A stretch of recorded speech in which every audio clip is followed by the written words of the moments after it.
Dear student, welcome to all. जैसा कि आप लोग जानते हैं कि हम लोग क्लास 12 की बायोलॉजी पढ़ रहे थे। चैप्टर 3 था मानव जनन, और उसमें आज की जो टॉपिक है वो टॉपिक है अब निषेचन एवं अंतररोपण। तो इसके बारे में हम लोग एक एक करके समझें। उससे पहले कुछ चीज़ें जो आप पीछे पढ़ चुके हैं हम आपको रिवाइज करा दें। तो जिसमें हम आपको बता रहे थे कि जब निषेचन सेक्सुअल रिप्रोडक्शन होता है, जिसे हम लैंगिक जनन कहते हैं, तो लैंगिक जनन की 3 प्रवस्थाएं होती। पहली प्रवस्था होती है जिस निषेचन पूर्व घटना, दूसरी घटना होती है निषेचन, और तीसरी घटना होती है निषेचन पश्चात घटना। ठीक है, 3 घटनाएं होती हैं, निषेचन पूर्व, निषेचन और निषेचन पश्चात घटना। तो निषेचन पूर्व घटना की अगर हम बात करें तो निषेचन पूर्व घटना में क्या होता है कि वहां पे स्पर्म और ओवा का निर्माण होता है। यानी मेल में किसका निर्माण हो जाता है? मेल में स्पर्म बनने लगता है जिसे वीर्य कहते हैं, और फीमेल में क्या बनता है? ओवा बनता है जिसे आप अंडाणु कहते हैं। तो दोनों का निर्माण होता है, पहली घटना होती है। आप जानते हैं स्पर्म का निर्माण कहाँ होता है? वृषण में होता है, जबकि ओवा का निर्माण कहाँ होता है? ओवरी में होता है। ये तो पहली घटना हो गई किसकी? निषेचन पूर्व घटना। ठीक, इसके बाद आपको पढ़ना होगा निषेचन।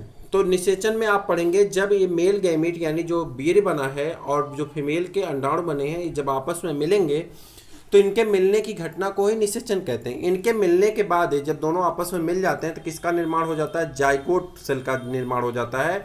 और वही जो जाइगोट सेल बनती है वही जाइगोट सेल बाद में चल करके किसका निर्माण करती है? तो जल्दी से बता दीजिए। जाइगोट सेल से ही विकसित होकर के एक एम्ब्रियो का निर्माण होता है, और वही एम्ब्रियो एक बेबी के रूप में पैदा होता है।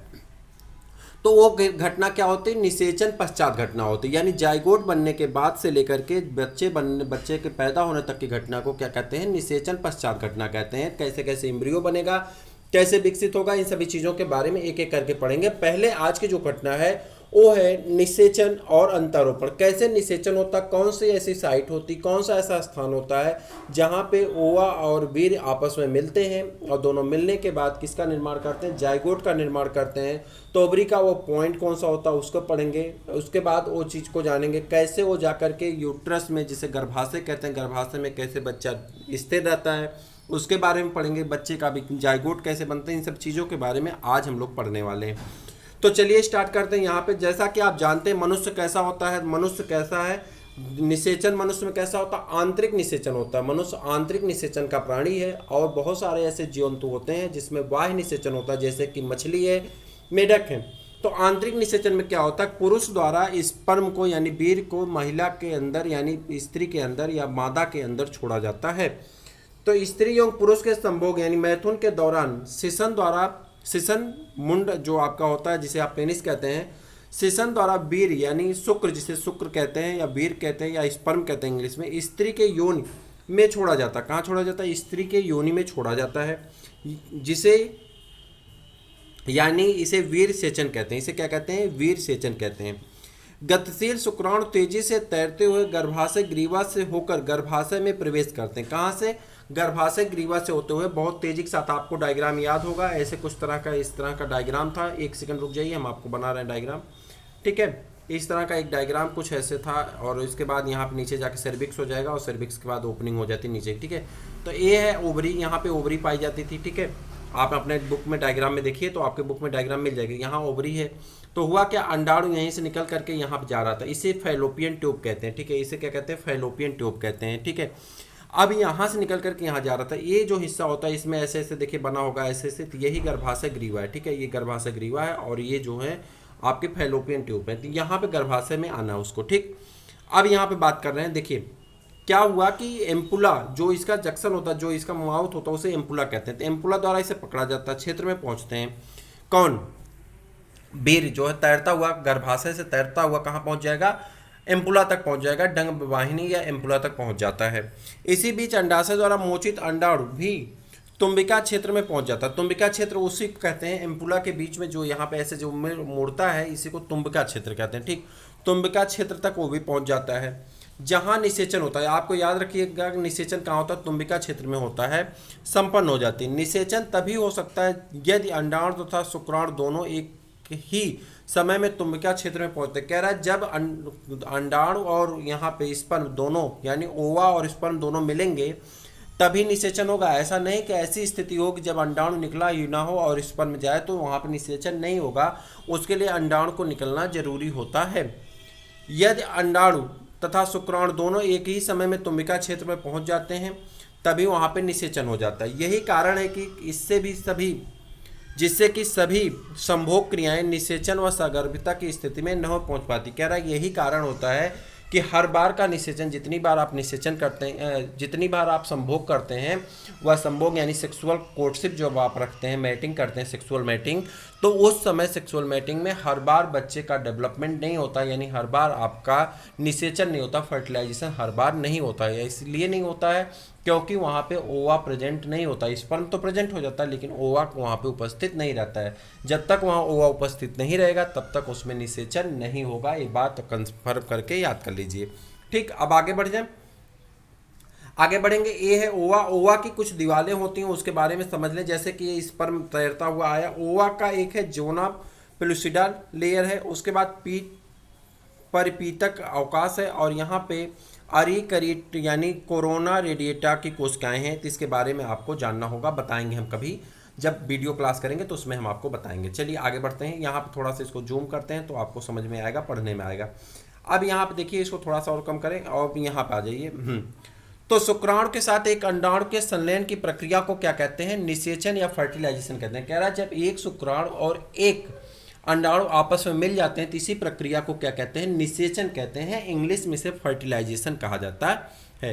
निषेचन के दौरान एक शुक्राणु अंडाणु के पारदर्शी आवरण, जिसे जोना पेलुसिडा कहते हैं, कह रहा है उसका वो आवरण कैसा होता है? पारदर्शी। पारदर्शी मतलब जानते हैं?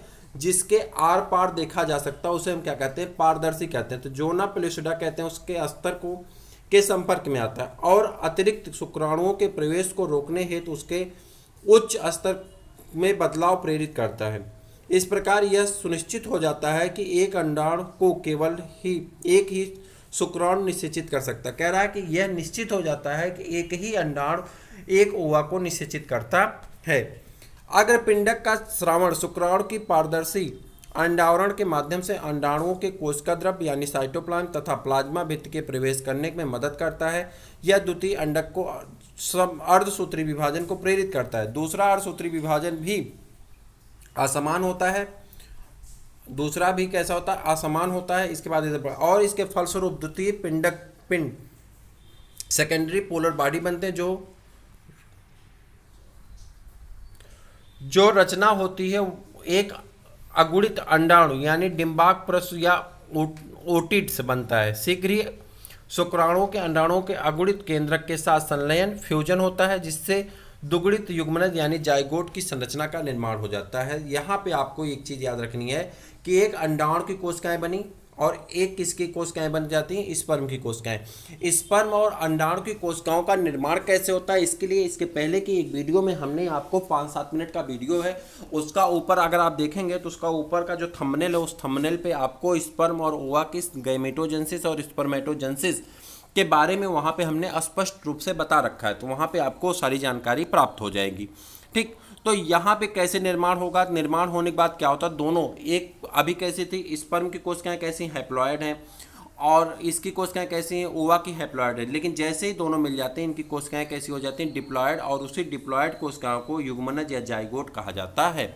उसी डिप्लॉयड कोशिकाएं जब एक क्रोमोसोम किसका है यानी 23 क्रोमोसोम किसके हैं? स्पर्म के हैं यानी वीर के हैं, और 23 क्रोमोसोम किसके हैं? वो स्पर्म ओवा के हैं। और जैसे ही दोनों मिलेंगे तो टोटल क्रोमोसोमों की संख्या कितनी हो जाती है? 46 हो जाती है। नंबर में 46 हो जाते हैं, पेयर में 23 पेयर हो जाते हैं, और इसी घटना को जाइगोट निर्माण कहते हैं यानी युग्मनज का निर्माण हो जाता है। अब यही जाइगोट धीरे धीरे विकसित होगा और विकसित होकर के किसका निर्माण करता है? तो आप जानते हैं विकसित होकर के एक बेबी का निर्माण करेगा, एम्ब्रियो का निर्माण करता है। अब यहाँ पे कुछ चीज़ें जानना अति आवश्यक है, जैसे कि गुणसूत्र क्या होते हैं? गुणसूत्र आपकी कोशिका के अंदर पाए जाने वाले, जैसे कोशिका है इसके अंदर ये न्यूक्लियस होता है, केंद्रक होता है, केंद्रक के अंदर क्रोमैटिन फाइबर पाए जाते हैं। जब क्रोमैटिन फाइबर हिस्टोन नामक प्रोटीन से मिल जाता है तो डीएनए का निर्माण करता है, वहीं पे क्रोमोसोम का भी फॉर्मेशन होता है। मनुष्य में क्रोमोसोमों की संख्या कितनी होती है? 46 होती है। कितनी होती है? 46 होती है, 46 होती है, जिसमें ये 23 पेयर में पाए जाते हैं। 23 पेयर के क्रोमोसोम दो प्रकार के होते हैं। 22 क्रोमोसोम जो होते हैं ऑटोसोम होते हैं, जिससे शरीर का निर्माण होता है, और एक पेयर क्रोमोसोम जो होता है उसे सेक्स क्रोमोसोम कहते हैं या लिंग क्रोमोसोम कहते हैं, जो कि लिंग क्रोमोसोम कहा जाता है। तो वह एक पेयर क्या होता है, अगर यक्स यक्स का पेयर होता है तो इससे लड़की का निर्माण होता है, और यक्स वाई का पेयर होता है तो उससे लड़के का निर्माण होता है। ठीक है। अब जो सेक्स क्रोमोसोम में स्पर्म आ रहा है तो स्पर्म की कोशिकाएं यक्स हो सकती हैं या वाई हो सकती हैं, और इसकी कोशिकाएं क्या हो सकती हैं, यक्स यक्स ही होंगी, चूँकि डबल यक्स होता है तो यक्स यक्स ही होती है, पेयर में पाई जाती हैं। हैप्लॉयड गैमीट है तो किसी में यक्स होगा, दोनों में यक्स यक्स होंगे। ठीक है। ऐसी स्थिति में क्या होता है कि अगर यक्स वाला आता है और यक्स वाले से फ्यूज कर जाता है तो यक्स यक्स यानी पैदा होने वाली संतान क्या हो जाती है, लड़की हो जाती है। और फिर ये यक्स यक्स मिल जाते हैं, पैदा होने वाली संतान क्या हो जाती है, लड़की हो जाती है। लेकिन अगर यक्स वाई के साथ मिल जाता है, यक्स वाई के साथ मिलता है तो पैदा होने वाली संतान क्या हो जाता है, लड़का हो जाता है। और फिर वाई यक्स के साथ मिल जाता है तो यक्स वाई हो जाता है, और पैदा होने वाली संतान क्या हो जाता है, लड़का हो जाता है। इस प्रकार से 50% लड़कों का निर्माण होता है और 50% लड़कियों का निर्माण होता है प्राकृतिक तौर पे। लेकिन आप जानते हैं कि आपके देश में जो सेक्स रेशियो है या जो लिंग रेशियो है, लिंगानुपात जिसे कहते हैं, उसकी मात्रा लड़कियों की बहुत कम है तुलना में लड़कों की, क्योंकि लड़कियों को कोख में ही मार दिया जाता है। एक कारण होता है कि लड़कियों की संख्या कम है, जिसमें सबसे ज़्यादा जिम्मेदार लड़कियां ही होती हैं। यानी कौन होती हैं, उनकी माँ ही होती हैं जो अपने बच्चे को कोख में मार डालती हैं। तो चलिए आगे बढ़ते हैं। हमें यह बात ध्यान में रखनी चाहिए कि इसी चरण में शिशुओं के लिंग का निर्धारण यानी लड़का और लड़की का होना निश्चित हो जाता है। आइए देखें कि कैसे लड़के का और लड़की का निर्माण होता है। तो अब आपको क्या करना है, यहाँ पे मैंने सारी चीज़ बता दी जो कुछ यहाँ पे लिखा गया है, कैसे 50% होते हैं, कैसे यक्स बनते हैं, कैसे वाई बनते हैं, और कौन जिम्मेदार होता है, इन सभी चीज़ों को बता दिए। लड़की के निर्माण के लिए या लड़के के निर्माण के लिए जिम्मेदार वीर ही होता है, यानी पुरुष होता है। कभी स्त्री लड़की के निर्माण या लड़के के निर्माण के लिए रिस्पॉन्सिबल नहीं होती है। रिस्पॉन्सिबल कौन होता है, पुरुष ही रिस्पॉन्सिबल होता है। तो यहाँ पे सारी चीज़ों के बारे में हमने आपको बता दिया। इसका आप विस्तृत रूप से अध्ययन कहाँ करेंगे, अध्याय 5 में करेंगे, जहाँ पे हम लोग एक टॉपिक पढ़ेंगे लिंग निर्धारण, जहाँ पे आपको मेंडल्ला पढ़ाया जाएगा, और मेंडल्ला के अंतर्गत आप सीखेंगे कि कैसे इनका मैटिंग कराई जाती, कैसे दोनों आपस में मिलते हैं। इन सभी चीज़ों के बारे में हम लोग मेंडल में पढ़ेंगे। मेंडल के फर्स्ट लॉ, सेकेंड लॉ और थर्ड लॉ के माध्यम से हम एक एक करके सारी चीज़ों को ओपन करते जाएंगे और सीखते और समझते चले जाएंगे। बहरहाल जितनी जानकारी थी उतनी जानकारी हमने आपको बता दी। अब आपका दायित्व बनता है कि आप एनसीईआरटी लीजिए और इन सभी चीज़ों को आप क्या करिए, अध्ययन करिए, जिससे आपको वो सारी चीज़ें समझ में आ जाए। जाइगोट का निर्माण हो चुका है। जाइगोट के निर्माण होने के तदुपरांत समसूत्री विभाजन शुरू होगा। जैसा कि मैंने आपको पहले भी बताया था, समसूत्री विभाजन में क्रोमोसोम नंबर घटता नहीं है। समसूत्री विभाजन कहाँ होता है, दैहिक कोशिकाओं में हो जाता है। और धीरे धीरे अब जब जैसे ही इसमें निर्माण शुरू हो जाता है, एक खिसकना शुरू कर देते हैं और इस्थमस यानी गर्भाशय में आकर गर्भाशय की तरफ बढ़ना शुरू कर देता है। और जब गर्भाशय की तरफ बढ़ता है, देखिए फर्टिलाइजेशन कहाँ हो रहा है, इन सभी चीज़ों को मान लेते हैं ये आधा भाग है। ठीक है, आधा भाग में यहाँ पे ओवरी से ओव्यूल निकला, क्या कहते हैं, ओजेंसिस कहते हैं, मैंने उसको ओवुलेशन कहते हैं, सॉरी ओवुलेशन कहते हैं, मैंने एक वीडियो में आपको बताया था। ओवुलेशन यहाँ से टहलता हुआ कहाँ आगे बढ़ा, जैसे ही आगे बढ़ता है, आगे बढ़ता बढ़ता चला जाता है, यहाँ पे इसका फर्टिलाइजेशन हो गया। फर्टिलाइजेशन होने के बाद ये आगे बढ़ता चला जा रहा है, बढ़ते बढ़ते देखिए इस्थमस में आ गया, और ये हिस्सा कहता है गर्भाशय। अब गर्भाशय में आकर के स्थिर हो गया। गर्भाशय में आने के तदुपरांत ये क्या बनाएगा, एक दीवार बनाता है जो माँ से और बच्चे के बीच की कनेक्टिंग लिंक होती है, दीवार होती है, जिसे आप क्या कहते हैं, प्लेसेंटा कहते हैं। बच्चे के नाभि से और माँ के गर्भाशय से दोनों आपस में जुड़े होते हैं, जिसे प्लेसेंटा कहते हैं। नीचे हम लोग प्लेसेंटा के बारे में भी अध्ययन करेंगे अभी।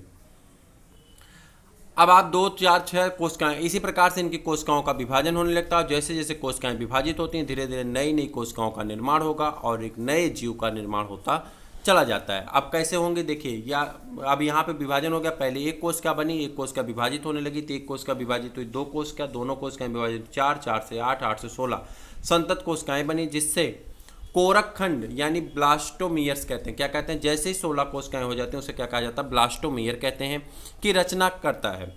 8 से लेकर के 16 कोशिकाएं कोरक खंड वाले भ्रूण को तूतक यानी मारुला कहा जाता है। क्या कहते हैं, मोरुला कहते हैं। और इसकी संरचना कैसी होती है, आपने कदम का फल देखा होगा, कदम के फल जैसी इसकी संरचना हो जाती है। यह तूतक लगातार विभाजित करता रहता है, और जैसे जैसे यह गर्भाशय की ओर बढ़ता है कि कोरक पुट्टी यानी ब्लास्टोसिस्ट के रूप में परिवर्तित होता चला जाता है। एक कोरक पुट्टी में कोरक खंड बाहरी परत में अवस्थित होते चले जाते हैं, जिसे पोष कोरक ट्रोफोब्लास्ट कहते हैं। कोशिकाओं के भीतरी समूह को पोष कोरक से जुड़े रहते हैं तथा अंतर कोशिका समूह इनर सेल मास कहते हैं। अब पोष कोरक स्तर गर्भाशय अंतः स्तर से संकलित हो जाता और अंतर कोशिका समूह भ्रूण के रूप में अलग अलग विभेदित होता जाता है और धीरे धीरे ये बढ़ते बढ़ते क्या कर देंगे, इम्प्लांटेशन हो जाएगा। इम्प्लांटेशन क्या होता है, अंतरोपण। अब चलिए देख लेते हैं। संलग्न होने के बाद गर्भाशय कोशिकाएं तेजी से विभक्त हो जाती हैं और कोरक पुट्टी के आवृत कर लेती हैं, जिससे परिणामस्वरूप कोरक पुट्टी गर्भाशय अंतःस्तर अंतः स्थापित इम्बेडेड हो जाती हैं। इसे ही अंतरोपण कहते हैं, इम्प्लांटेशन कहते हैं। इसे सगर्भिता के रूप में धारण कर लेती है। सगर्भिता और भ्रूणी परिवर्धन यानी कैसे सगर्भिता बनती, जिसे आप प्लेसेंटा कहते हैं। प्लेसेंटा का निर्माण कैसे होता है और कैसे बच्चा क्या होता है, उसके बाद बच्चे का क्या होता है, भ्रूणी परिवर्तन होता है, कैसे बच्चे का विकास होगा, इन सब चीज़ों के बारे में पढ़ना है। और लास्ट टॉपिक आपका है प्रसव और दुग्ध श्रावण यानी बच्चा पैदा कैसे होता है वो पढ़ना है। और लास्ट में आपको पढ़ना है दुग्ध श्रावण यानी दूध ग्रंथियों से दूध का श्रावण कैसे होता है, इसको पढ़ना है। और आपका चैप्टर क्या होगा, कंप्लीट हो जाएगा। इसी के साथ फिर आपको क्वेश्चन आंसर कराए जाएंगे। फिर वीडियो क्लास में आपको सारी चीज़ें स्पष्ट रूप से प्रैक्टिकल करते हुए मतलब दिखाते हुए आपको बताया जाएगा डायग्राम के माध्यम से।